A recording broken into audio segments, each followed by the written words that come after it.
what I have learned is we're all making the best decision with the information that we have. Mm. Poker, so I play usually Texas Hold'em. Every move that you make, you're making it based off the new information that you've uncovered. Okay. And that's what we have to do in life. Like, okay, now we have this information. What's the best decision we can make now? Mm. And the decision right now can be different than the one in 5 hours or 5 days or 5 months. So even if you get told no something now, that's not no forever. We've all heard it. It's like, just not right now. Yes. How are entrepreneurs like us daring bravely to build a stage, ditch the sweatpants, and step up to the mic? How do we create our own transformative events so we can get our message out into the world in a bigger way that's not only profitable, but it's actually something we can be proud of? That's the question. And the answers are inside this podcast. My name is Sarah Pfeiffer. Welcome to Green Room Central. Today, I brought into Green Room Central Studios Andrea Sager, an author and the CEO founder of Legalpreneur, a legal tech startup that focuses on helping small businesses cover their assets and get lawyered up. She's also helping solo attorneys build the law firm of their dreams. While working at a corporate firm, Andrea noticed the gap in the legal industry. No one was catering to the small, innovative startup brands dominating her social media feeds. As a serial entrepreneur, she knew firsthand the importance of building a business with a solid legal foundation. However, she also knew that many new businesses simply did not have the funds. That realization led to the development of Legalpreneur. Andrea is currently ranked number 12 out of 40,000 trademark attorneys in the United States. In addition to running her company, Andrea is a mom of two in Houston and is passionate about all things health, wellness, poker, and business. Andrea recently placed 743 out of 23,000 entries in her first World Series of Poker event. Andrea, welcome to Green Room Central Studios. Say hello to Linchpin Nation. Hi, Linchpin Nation. I am super excited to be here. I thought we'd have a little fun to start out today and ask you to share a little story. And I will give you a little backstory on why I asked this question. So about 6 years ago now, I think it was, I made my way into my first personal development seminars, 4 days, and it totally changed my life. Within less than 11 months of being in that room, I left the Midwest where I'd lived my entire life and moved my family out to the Pacific Northwest. We, of course, sold our house. I left a 16-year corporate career and started my own business. We paid off all the debt we'd been under for a decade and a half. It was such a massive shift. And so to start us off today, I thought it would be fun if you shared a story of a room you made it into that changed your life. Oh, yes, of course. I have so many of those stories, but my favorite, I think, is joining Chris Harder's mastermind.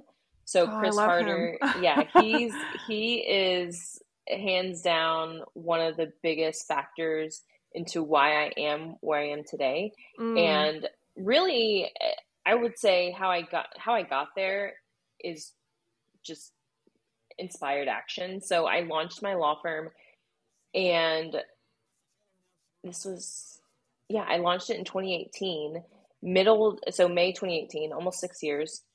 In the middle, I'd say the summer, fall, I started pitching podcasts because I said, okay, I've got to make a name for myself. I have to get in front of all these business owners. So I just started pitching random podcasts, had no idea who Chris and his wife, Lori, are, which is crazy to say today. Yeah, I had no idea. And he emailed me back so many crazy podcasts. I didn't thinking about it today. It's like, wow, it's crazy that I got on those podcasts back then. But he ended up emailing back and saying, yeah, let's do it. So we record and immediately we just vibe. And I start following him, getting into his world. And I'm just like, oh my gosh, there's this whole other world out there. Yes. And he immediately became a client, helping him and his wife with trademark stuff. And then that was the end of 2018. And then 2019, I had my daughter in March. And then that year I joined his mastermind, and it's by far been one of the biggest reasons why I am where I am today, because he's got such this huge audience and is a huge proponent on, I mean, he's always helping entrepreneurs, and he has just a huge heart anyway. And then also just promoting me and what I do. Because what happened was him and actually Lori, his wife, they had got a cease and desist letter for just an old random thing. And it was for copyright infringement for using a photo. And he's like, if we get in this trouble, imagine what everybody else does. So he's always been a huge proponent of promoting the legal stuff and helping other business owners not get in the trouble that they got into. But hands down, like, that's opened some of the biggest doors for me. And just having him now as a friend, client, investor, like everything, it all was just from random podcast pitching. Wow. What a beautiful story. And such serendipity in that too. 100%. And it makes me wonder, what did you say to get on all those podcasts? Because you must have been really good. I can tell, I don't know what it is. I'm sure I could go back and find it, but I just sent out the pitches to everybody, and I think I followed up, and I know it was a pitch that I just found online, because I didn't know how to pitch. I know I just looked up like how to pitch podcast or something like that. So you've been resourceful from the start. Oh, it 100%, appears 100%. So let's dive into your business, legalpreneur, for a bit. And I love this topic so much because the legal space is really near and dear to my heart. My dad was an attorney, and I was in the digital marketing space for over a decade, exclusively serving attorneys. And I'm an entrepreneur myself. And so I'm really passionate about seeing law firms grow. And I want to know from you, what is the best part about serving the legal space? So what I love is just being able to help small business owners. And I knew early on that's what I wanted to do, was help small businesses. Because when I graduated from law school, I had the big law job, like how you see in Suits, the big fancy office, and it's the dream job. That's what I had. But I was absolutely miserable. And I had already had another small business that I had sold by the time I started at the firm. And when that happened, I kind of knew that I had scarred myself for life, because I was like, how could I ever go back and work for someone? But that was my dream. I wanted to work in big law. So and I was making a lot of money, more money than I could ever imagine making. And when I started, I was just like, this sucks. Like, this is awful. And because of that first business, I had a lot of those friends, colleagues coming to me asking for help. And so I saw a need. In the marketplace. And the big firm didn't want to serve the small businesses. And I knew that there was something to be said about all these small businesses that were coming to me. I was like, I think I just need to be that person that they can go to, because they don't know who to go to. They don't know where to turn. Yes. And so once I started my own firm, it was just always my mission to help small businesses, those that otherwise wouldn't be able to afford working with a lawyer. Because I was on the other side of it, where I was working in the big fancy job, where they're hourly billing. As a brand new baby attorney, day one, my hourly rate, I think, was like $220. And I would get assignments from the partner, like, oh, make sure you take your time on this. Make sure and I'm just like, this should take me 20 minutes. Why do you want me to say it takes 2 hours? So I saw the other side of it, and I was like, this is not okay. Yeah. And small businesses can't afford this, but somebody, like, they need help. Somebody has to be the go-to for them. So that's what I'm most passionate about, is really just being able to help the business owners that otherwise wouldn't be able to afford legal help. Yeah. I feel like I resonate so much with that story, because going into that first personal development seminar, I happened to be a Brendan Burchard event. Nice. And so a lot of entrepreneurs there. And I know this sounds so naive at 36 to find your way into a personal development seminar and not really know that the entrepreneurial world exists, and definitely not know that the expert space exists. And that event opened me up to both of those concepts. And I'm sitting next to people who run their own businesses, and they don't sit in a cubicle and work in like a multi-story building with thousands of other people. And they build their own schedule, and sometimes they live in other places in the world. And it was all just really like cracking my head open. And sitting next to people that are like, oh, this is amazing, I would love to do this for my business, and, kind of pointing at the stage. And I was just thinking to myself, well, but like, I know how the wizard behind the curtain works. Like, this is so fun for me. I don't want to call it easy, but like, this is what I love to do. And it wasn't something I said, but it was just something that kind of like just sat back there. And after going to a bunch more of his events, I realized I'm supposed to be serving these people. I feel so connected, like you said, to the small business entrepreneur. And like, this is where I'm supposed to put my flag in the sand, is helping them, like taking all of my like 20 years of event knowledge and directing it at these people, this target group. And so I love your story. I especially love that it connects to Chris Harder. It's my favorite podcast. I loved getting the Unwrapped from Spotify at the end of the year, and his was like, this is your number one podcast. That's awesome. You're in the top 3% of all listeners. And I'm like, well, why am I not in the top? Oh, I didn't listen to all of them. Yeah. So you also serve entrepreneurs in any niche, not just law offices. Share a little bit about that. Yeah, so we serve all small businesses, which legalpreneur, now what I personally am doing more on the side is working with attorneys to help them grow and scale the way that I did. And that. I had put it off for a very long time. And so just a little backstory on my actual firm, we grew and made $1 million within 2 years, which is almost unheard of for a solo attorney. And so from that point, I just had so many attorneys constantly reaching out to me, asking for help. And I'm like, I don't know what you want from me. Like, I don't know how to help you. Like, I just did the thing. I don't know. Yeah. And over the years, I realized, wow, not every attorney gets it the way I do. Because from day one, I had always said, I'm a business owner first that happens to be a lawyer. Okay. Most attorneys go into it, oh, I'm an attorney, I'm going to just have this firm, not knowing how to run a business, not knowing how to really bring in clients and set up an actual business. So once I really made that connection and I understood what they needed from me, I finally started coaching attorneys, which has been a lot of fun, because it's also like, I have the small businesses that just have any and every type of small business, but now I also get to work with the solo attorneys that want to do what I do, because quite frankly, there's only so much that I can do as a lawyer. And now I can just basically multiply myself. Yeah. Oh, that's fabulous. That's fabulous. Cause I think it feels like they teach law in law school, but not actually running a business in law school. Oh, 100%. And attorneys will just come out the gate and they're like, oh, I'm going to launch my own firm. And they think just because they say they have a firm, they're going to have clients. A lot of times attorneys, it's easy to get business because a lot of people need a lawyer sometimes.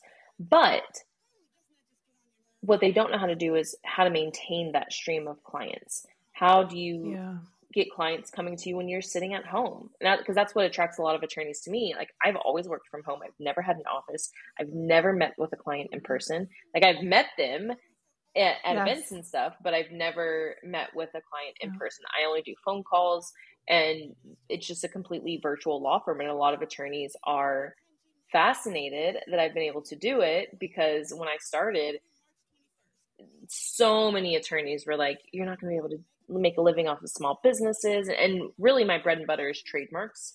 A lot of attorneys are like, you're not going to be able to just do trademarks. You're probably going to have to do this or that and supplement with this and blah, blah, blah, blah, blah. Because I made it work. I made it happen. And now I am ranked number 12 out of 40,000 trademark attorneys in the United States. And that's so awesome. What I'm really proud of about that is just the fact that I've stayed true and just only wanting to work with small businesses. Because there's some attorneys that have, and I've been recruited by bigger firms. They're like, oh yeah, bring your book of business over here. And I'm like, I'm good. Thank you though. But a lot of them like to have the bigger corporate clients because they don't have to continue generating business. But I have hundreds and thousands of clients where it's just a constant stream. And now I've set everything up to where I personally only work 10, maybe 15 hours at all. And that's just because of years and years of hard work of setting up the processes, systems, and even marketing wise, we've created such a name for ourselves that we don't have to do a ton of marketing like we used to. Oh, so good. Systems. I'm a systems girl. I'm not. I'm the visionary. It is okay. I'm very, very lucky that my real life best friend is my operations manager. She was, we met in college and slowly started working for me when the pandemic hit. And then she just kind of ran with it. And I was like, this is perfect. And because she's very structured, like we got to set up this and that. I'm like, I don't know. I want to be able to do this. And then she does all the things in the background to be able to do this. That sounds like a match made in heaven. It is. It really is. Wow. I love that. And especially love that it allowed you to kind of live into this work-life balance that works for you. So I noticed that you started hosting events for your community, your Dream Bigger event, right? Mm-hmm. And I'm curious what made you want to step into that arena and start building your own stages? So that stemmed from wanting to break down the barrier of legal. Most people think, oh, legal is so intimidating, it's expensive, and nobody wants to talk to a lawyer. And I can't tell you how many times clients have told me like how much at peace they were even just having a 5-minute phone call with me, because we build it up in our heads, and it's really not that scary. Yeah. It's not scary at all. It's only scary when you wait until you need an attorney to actually get an attorney and work with an attorney. And so my idea was hosting this event, bringing together, all the clients in our community, and then also attorneys in our community. Not only is it obviously an entrepreneur event, but they can mingle and meet their clients, and they can really talk to other business owners that let them seem human, to where it's not just, oh, I'm this lawyer and I'm in this fancy suit and the stuffiness that comes with being a lawyer sometimes. I know. My dad was a suit and tie wearing type of lawyer every single day of my entire childhood. Yeah. So my idea was just to break down that barrier. I love that. What was the best part about hosting it for you personally? I think really just being able to see the attendees' reaction and faces when they got to experience everything, all the speakers, all the experiences, because we worked really hard to make sure that all of the speakers, the whole event was beautifully curated to really help these entrepreneurs, no matter what industry, what niche they're in. And we had such incredible feedback, and we had a great speaker lineup. And even I think what's really fun as well is putting undervalued speakers on stage, and they show up and really deliver, and people are like, oh my gosh, how have I never heard of this person? It's like, yeah, that's my best kept secret. Yes, that does feel good to give people a stage who deserve it and are just the best kept secret. Exactly. What details do you geek out on as you plan? You said it was beautifully curated. Tell me more. I think so. Our event planner, Dakota, she is a very detailed person, and she's such an expert at what she does. I don't have to think about the details. She thinks about the details, and then I pick out what I want those details to be. Because I'm telling you, like, I'm not the detail person. Hey, I want to do this. Like, I want to put on this event. Perfect. Okay, here's all the things we need to make it happen. And she's such so good at what she does that she thinks about all these little things like, well, we want to do this little detail so that way they'll associate this with it. And I'm like, oh my gosh, you're amazing. So it's just being able to even just have someone on my side that does think about all those details. Yeah. Yeah. Build the team that you need in order to support the vision. Was the vision a fulfillment event or enrollment? Neither. Really just awareness. Yeah. Yeah. Awareness of the people legal in industry, the room. Yeah, awareness of the people in the room, the legal industry, just breaking down, like, it's just show people, hey, legal isn't intimidating. Like, we're entrepreneurs too, we're people too. Just really trying to start to disassociate the stuffiness and scariness around legal at the event. Yeah. Yeah, specifically for that small business community. Okay, so I want to switch gears for a little bit. So I am an extremely driven entrepreneur, and I get the sense that we're very similar in that respect. I know as my daughter has grown that I've said to myself on more than one occasion that she was put on this earth to teach me how to have fun. And I'm getting better. We have so many adventures as a family here in the Pacific Northwest. I love that we moved here, and it's just like adventures at our doorstep. And I wonder that, how do you balance running a business and seeking joy? Such a good question. My answer today is way different than it was a year, 2 years ago. So in 2020, I got a divorce, left my ex-husband. And that really sent me into a spiral of healing and trying to become the best version of myself. Yeah. In doing a lot of the work and trying to achieve, I lost sight of fun and enjoying what I was doing. And I would say, and it was also a self-love journey. And I would say a year ago, I was getting very burnt out. I was like, what is going on? I'm not having fun. I'm not enjoying this. And I even said to my two best friends, if X, Y, or Z doesn't happen by this date, I think we're done with Legalpreneur and we're going to shut it down. And it's so funny because I told 3 people this like in the same day, and all of them had the same reaction. They're like, absolutely not. You're not done. And these are people in my life that are like, they know that I'm smart. They know I make good decisions, and typically are supportive of all my decisions. And every single one of them to say absolutely not, I was like, oh, okay, maybe y'all are right. Maybe all 3 of y'all are right. So from there, I was just like, okay, what get to the root of what's going on. And I did, and it was ultimately like me not having fun. And looking hardcore at everything, knowing, okay, I'm not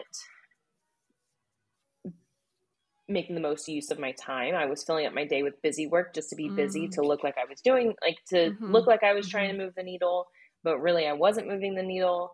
And so another story about my operations manager, Kayla, she's my best friend. She's a professional bowler. So we both bowled in college, and that's how we met. Well, she bowls on the professional women's tour in the summer. Well, this past summer, 2023, she started her tour, and basically that prompted me to start to take it easy for the summer and just try and have more fun. Well, so I also play a lot of poker in my free time, and a group of us here in Houston, there were a group of people. We're going to go to Vegas for the World Series of Poker, and they were trying to convince me to go out, and I was, of course, coming up with every excuse in the book, like, no, I don't want to go. I got to do this. I got to do that. And then finally, one of my friends was like, I don't want to hear it. We're going. I'm going to get the flights. You get the hotel. And I was like, oh, okay, I guess. And I had the time of my life that week, just having fun, playing poker. And what really worked out was that I didn't plan to be gone, so I didn't turn my schedule off. I just told my team, like, hey, I'm going to be out. I'll still be available, but try not to bug me. And I got to enjoy myself. I got to play a lot of poker, and things still worked at work. Ooh. And so that felt really nice, being able to take it easy. And so I continued it throughout the summer, and we ended up having a really busy summer work-wise. And I just attribute that to just taking the pressure off, just focusing on having fun. And so really, I had to be intentional about having fun again. And so since last summer, that's really when I started to implement working as little as possible. I play more poker. I try to be very intentional and dedicated to my kids. So because I have my kids 50% of the time now. Yeah. And so I try to be very present with them and spend time with them. And when they're not around and it's just me time, then I have fun. That's typically my biggest focus for each day is, what can I do today to have the most fun? Do you have to work hard at figuring out what you're going to do with the free time, or is the fun starting and the ideas for the fun starting to just come to you with more ease? Yeah, it definitely comes with more ease. What I've realized, like, on my own journey over the past several years of healing and self-love journey and everything, I've learned that when I personally am in alignment with myself and I feel good, everything just flows really easily. So when I ask myself, okay, what can I do today? What's the most fun thing I can do? Like, I just know, like, it comes to me. It's like, oh yeah, I want to do this. And sometimes it is like, hey, like, yeah, let's get this work thing done, and then we can go do this, or let's do this. And then it just comes to me now. I don't even have to force myself to go do anything or have fun. Luckily it just comes now. It's a great question. One of my coaches once suggested that if you don't know by 9 a.m. what you're excited about for the day, then you're doing it wrong. And so I do have that as a question that I answer in my morning journaling, but I do find myself having a hard time answering it sometimes. Well, I'll tell you another story.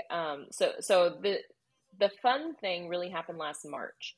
So I went to Austin for South by Southwest, and one of my good friends, Liz, I met her on a business trip to Costa Rica, like a business mastermind in 2021 or 2022.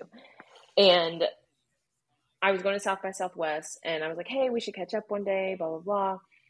We have a whole day. And she actually sold her company, I think either 2020 or 2021. And she was like, Andrea, I was so burnt out. Like, I built this company up to $8 million, basically just me doing everything. And I was no longer having fun. And she was like, F this, I want to enjoy my life. And she was also really stressed, and she's like, I didn't know what to do. She's like, I just started smoking weed. And now she'll admit it. She sold her company, and she loves being a mom. So she's like, Andrea, I wake up every morning, take the kids to school, smoke some weed, and I'm just like, what's the most fun thing I can do? And then I go do that. She's like, and that's every day. And I was like, live like Liz. Like, my other friend Courtney and I, that's our motto. It's like, live like Liz, because she built up this huge company, sold it. Now she, works on her investments, like, makes her money work for her, takes care of her kids. Her and her husband have this great, beautiful life. When you look at people from the outside, from the outside, And it's like, oh, they look like they have this great life. They look like they have a good marriage. But most of the time, it's not what as it appears to be. Yeah. No, they are the best example. And it's like they're so intentional with their lives. And they put their kids in an alternative school where I think they get like 2 weeks off every 6 weeks or every 8 weeks. Okay. And so they're very intentional with their time. They will travel with the kids. I think they spent a month in South America last summer. So intentional with their time and their marriage. Like they talk openly. They're like, oh, we were, having issues about this, and this is how we worked through it. And we're just like, y'all are the example. Y'all are the example. So ever since last March when it was South by Southwest, because I was at that point where I was like, F this, like I'm not having fun. And she was like, Andrea, just have more fun. And she's this hilarious pothead mom. And she's like, Andrea, just have more fun. That's what, how you see hippies and they're just, that is her.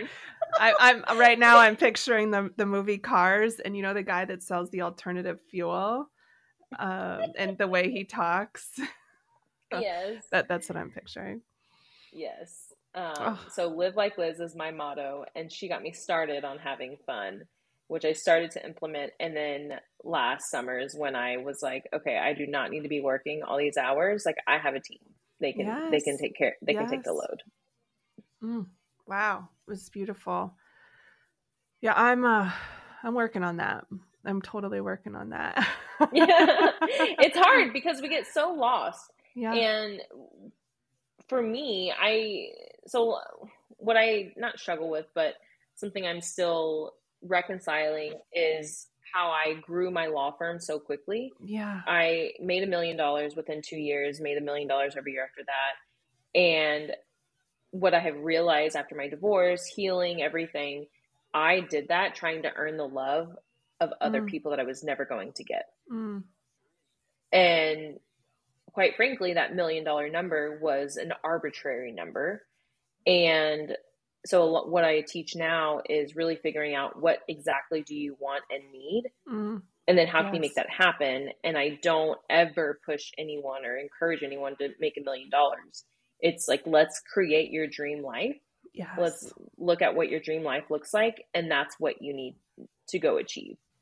And that way you're doing it for you. But in order to do that, you have to figure out what you want, which is really hard for a lot of people, actually. But after I, realized, I did all of this to earn the love of other people. Yes. And finally, it was just like, I don't care anymore. I don't care. All I care about is having fun, being happy, and enjoying my life. It's beautiful. I've been working with this coach. I think he's really good friends with Chris Harder, Rob Murgatroyd. And he's like the dream life guru. 100%. So he's good done at the it. dream life. Yeah, he's done the dream life budget as well. I actually went to Italy with Rob. Oh, did you? Yeah, okay. They had a group trip to Italy. That was amazing. Oh, I love that. Yeah, he's so smart in that. And I actually think living into figuring out what you really want does invite you to have more fun now. It really does. Because then once you're envisioning the things, you're like, well, wait, I could do that right now. Exactly. that's not out there. Yep. That's actually right here. Right. Yeah. And that we build it up to be something so much bigger than it is. And because we build it up in our heads, it keeps getting pushed off. But once we get very clear, get that clarity and get in alignment, it happens so fast. Yeah. Yeah. I have this vision of this multi-million-dollar home on this very specific beach, not too far from here. And I just imagine, just like sitting there and going for walks on the beach. But I could just get in my car today and go there and walk on the beach. It's basically the same. The other thing will happen, and we can do this now. you talk about doing the work, and I have decided within the last couple of years, I'm going to embrace all the woo-woo because I know that it's working for a lot of people. And so let's take off the serious hat for a little bit and just kind of explore. And I've been working with a therapist for over a year. That's been probably the best business decision I've ever made, next to meditation, both of those. But I'm curious, what does that look like for you? I've also read a ton of books and podcasts. Yeah. So what happened was, and this all honestly stems back to Chris Harder's mastermind. I remember the first meetup, there were like these coaches and these spiritual people. And I'm like, what is going on? Like, what is this? I don't know if this is what I signed up for. Right. And really, I just dove into their worlds. And of course, back then I was always listening to podcasts and people would always talk about mindset, manifestation. Yep.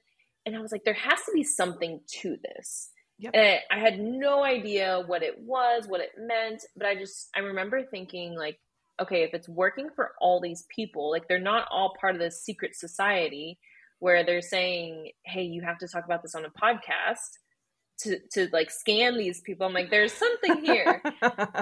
So I start diving into that stuff more, but also at my home life, my now ex-husband, like didn't believe any of it, was just like, that's mumbo jumbo. Yeah. And he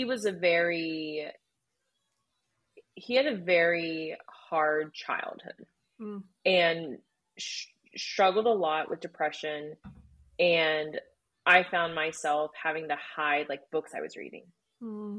And ultimately we ended up splitting up, and I started working with a coach, and she's a therapist, but was acting as my coach. And ultimately I remember the first time I had a session with her, I had just left my ex-husband. We were actually still living together.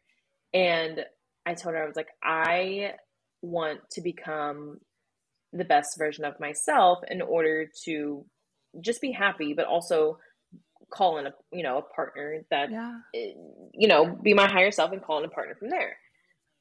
Well, also that first session, I will never forget. We still talk about it to this day. I mean, this was September or October of 2020.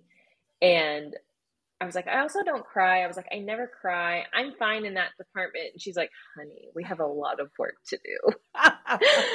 So I would say because I'd read a lot of books, but she really, I would say, catapulted the growth, because it was, obviously it's a lot easier to work one-on-one with somebody. I will say I spent a lot of money on that. Yeah. Worth every last penny. But I didn't know how to identify an emotion. I was emotionless. I also realized I had dealt with a lifetime of trauma. And in the past 3.5, 4 years, I've realized a lot. I have a very different relationship with my parents now than I once did. And this is from, I'm Hispanic, very traditionally Hispanic family, very enmeshed, and I was always like, we're so close, we're such a tight-knit family, and da-da-da-da. But when I left my ex-husband, I was made out to be the bad guy, because you don't get divorced if you're not happy. You only get divorced if there's cheating, if that. And I started to see that it actually wasn't my happiness that mattered. It was me doing what they wanted me to do that made them happy. And so I had a whole life of overachieving in order to earn their true, authentic love, which I would never get. And to even throw another wrench in things, finally, we're 2024. But last summer, I finally, after 3 years of deep singleness, called in a beautiful, loving partner that we've actually had this talk because we've thought about things, and I'm like, you don't understand like where I am today. Like, I was not this person. He's like, well, we probably wouldn't have been together. I'm like, I know. Like, that's what I'm saying. Like, we are only together now because I mean, not only, but like, I'm able to be here because of all the work that I've put in. Yes. But what throws in another wrinkle? So he's Black, and my dad is, when I told my dad, he starts bawling his eyes out. Oh no. Very traditionally Mexican family. And me having a lifetime of no boundaries, no nothing. I was proud of myself because I stood up to him and was like, well, like, I'm happy. And ultimately, like, that's what matters here. Yeah. And so my relationship with my parents has definitely taken a toll. But I've also realized, like, they are who raised me, and they brought me, as far as they could. And I've done so much work around everything. Yes. And it's not even that it's because my boyfriend's Black. There's just so many other things, and that just happens to be another thing. Yes. Like, even if because when I told him, I mean, it was like, even dating anybody, my parents wouldn't be happy. It just happens to be that you're Black, and my dad is even more not happy. And that's because I would always tell him, like, I've never been loved for who I am. And I think that really opened his eyes, because a lot of times he didn't really understand until that came out about my parents, my dad. And from then on, I think he really did understand. He's like, oh, like, I get it now. Like, they only loved you when you did what they wanted you to do, when you lived the way they wanted you to live. Yeah. So very long-winded answer, but so working with a coach, and then I do work with a traditional therapist now. I see her every 2 weeks, and then always reading. I also do, I've done a lot of energy clearing, plant medicine ceremonies, because I believe, like, we store a lot of trauma, like, allow a lot of things to just come up. And, when you accept where you are, like, you can finally release all that stuff. So, and new things come up all the time. But it's so funny. People that I talk to now that I met, back in 2019 in Chris Harder's mastermind, they look at me now and they're like, wow, like, you are a completely different person. And Chris too, he's like, it's been so incredible to watch your journey and just see the person that you've become. Cause I was, this hardcore, like, and I was very masculine. Like, I was the breadwinner in my marriage. And now I'm just this soft and totally feminine being that's a completely different version of who I used to be. And it's so, like, I try to tell my boyfriend all the time, I'm like, I used to do this. I used to do this and this. And then he's like, wow, you're a completely different person. I'm like, yeah, I am. But now you're more of who you are, though. Oh, 100%. Yep. Oh my gosh. It's so beautiful. It's bringing up a couple things for me. One, I've been working on this concept that I need to not put people on pedestals. And I just had an aha while you were sharing about your parents, that I've done that with my own parents. Yeah, same here. Yeah. And I think when I'm just like processing in real time here, I think when we take our parents off that pedestal and realize that they're human and they were doing the best that they could with what they had, and that might have been wrong, like what they were doing, and to, like, just have an awareness and honor about that. Yeah, and that the whole parent thing has been really tough for me, because it's like, what do you mean? Like such an enmeshed family, like, it's so crazy. It's part of your identity to be close, right? Yes, exactly. Yeah. And so it's like, okay, I want my family now to, not my parents, but like my family, my boyfriend with my kids. And it's like, I want us to do this together. But then I'm like, is that right though? Because that's how I was raised, and we know how that turned out. And so it's just trying to reconcile all these little things. And at the end of the day, what's also really hard to accept is, like, our parents brought us as far as they could, and that may not have been right. Yes.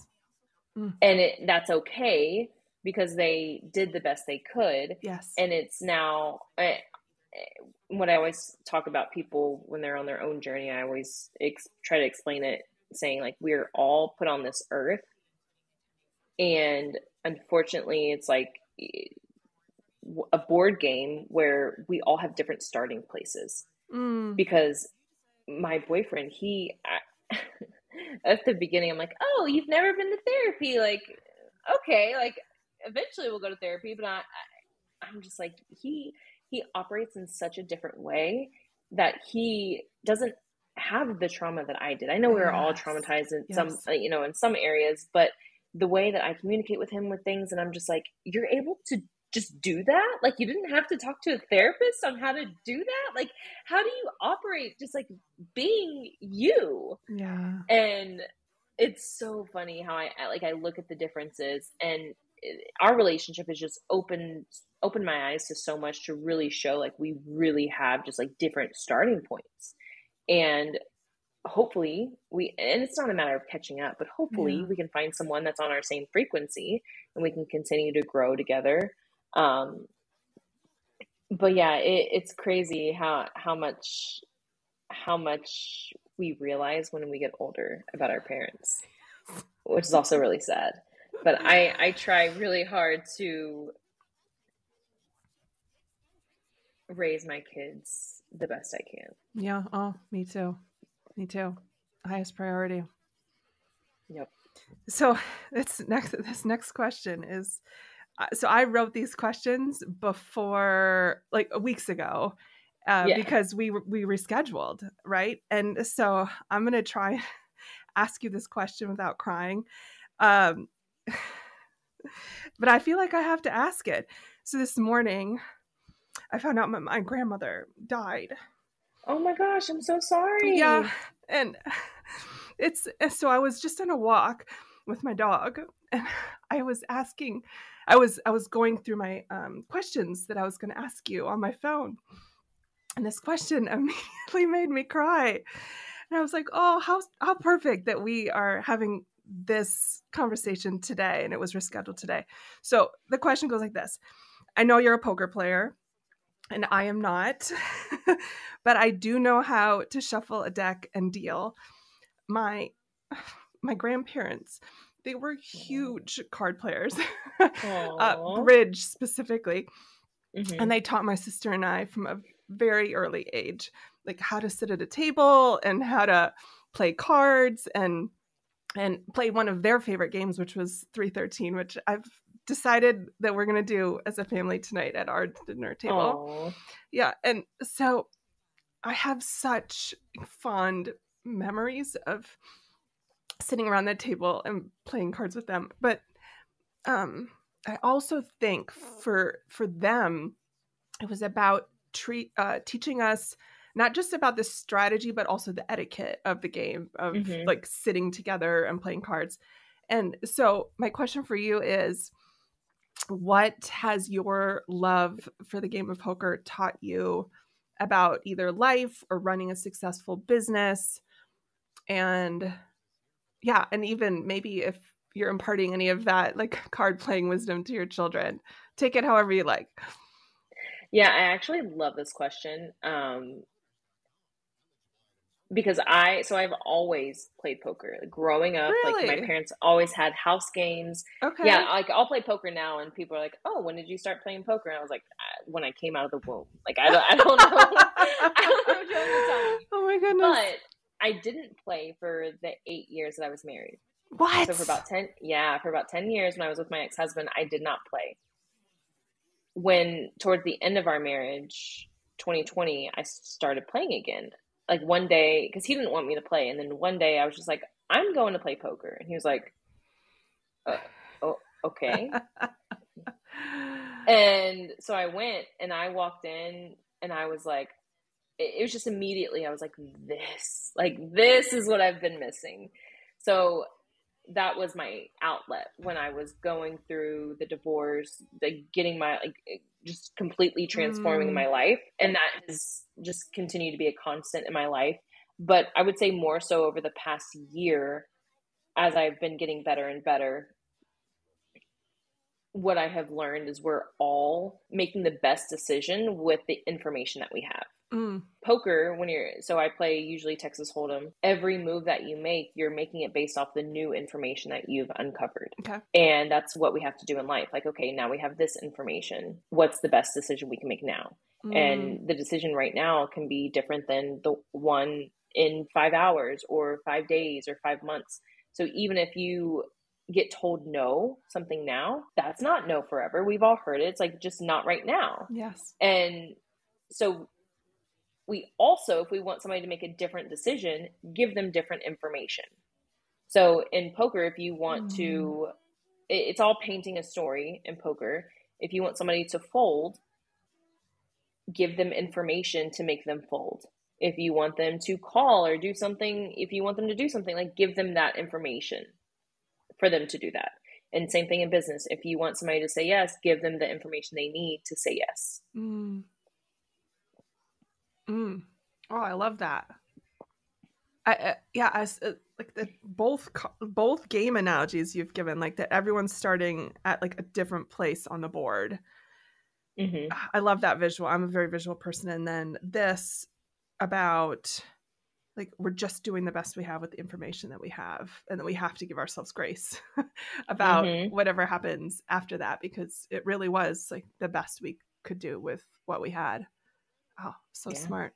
Have you taught your kids how to play? I don't know how old they are, but are old enough. So my son just turned 7. My daughter's about to be 5. Okay. I haven't taught them how to play Texas Hold'em, but they do know how to play a game called 31. And we'll play that at home.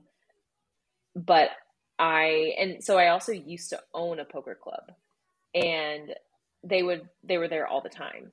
So they know about other games. But I will say, when I did own that, I got really burnt out on poker for a while. So I've kept them away.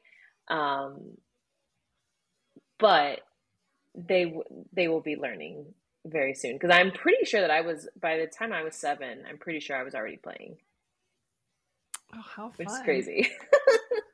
But it is a great way to spend a lot of hours together as a family. Like in this, when I was playing with my grandparents, and I had the best grandparents. We wouldn't go out at night. We would just sit at the table. That was just what we did after dinners. We all cleared the table and sat down and played cards. It would be hours. So much time spent sitting there without devices, talking to each other, like eyeball to eyeball. What a beautiful game. Yeah. Yeah. How about, let's see, I've got like 2 questions left. Let's see what we have time for. So I was watching one of your podcast videos on masterminds, and it caught my attention when you talked about divine timing, because I just love that phrase. And one of my favorite movies is Serendipity. And I totally believe that the universe is conspiring in our favor to bring us opportunities and at the right time, in the right order, for the right reasons, And just want you to share a little bit about your belief in divine timing and how that's impacted your success as a business owner. Yeah, I believe that we have everything that we need exactly when we need it, which is also, I believe, the definition of abundance. And that goes hand in hand with divine timing. Like, everything happens exactly when it's supposed to. And when I say be in alignment and have clarity, know what you want, like, that's all you can do. Like, we don't know the how, we don't know the when, we don't know all the details. All we know is what we desire, and all we can know is who we are, what we desire. And of course, we have to take that action to move towards those things that we want and desire. But that's all we can do. It's all in divine timing. It's all in, listening to the little whispers. There's so many things that can change the trajectory of so many things going on in your life. So it's a matter of being in alignment in order for divine timing to happen, which everything I believe happens in divine timing. I just think when we're because we're always manifesting, we're always like internally who we are, that's what is being projected in our 3D, in our world. If you're not getting in the physical world what you think you want and what you think you desire, I always think that's because you're not in alignment. You're not clear on what you're wanting, what you're desiring, and who you need to be to get those things. So get in alignment, become that person, and it all just happens. So good. All right. Last question as we wrap up here, Andrea. I value lifelong learning so much. And I also subscribe to the school of thought that we have to design our own curriculum. And so I'd love to know 3 parts. What book are you reading right now? And why did you pick it? And what's one thing you learned so far? What am I reading? I got to pull up my Audible. Oh, I'm an Audible girl myself. I'm reading The Gap and the Gain right now. I'm actually reading Adult Children of Emotionally Immature Parents. Oh my gosh, how perfect for this conversation today. Yes, that's what I've been working through. And what I have learned is a lot of our parents are very emotionally immature.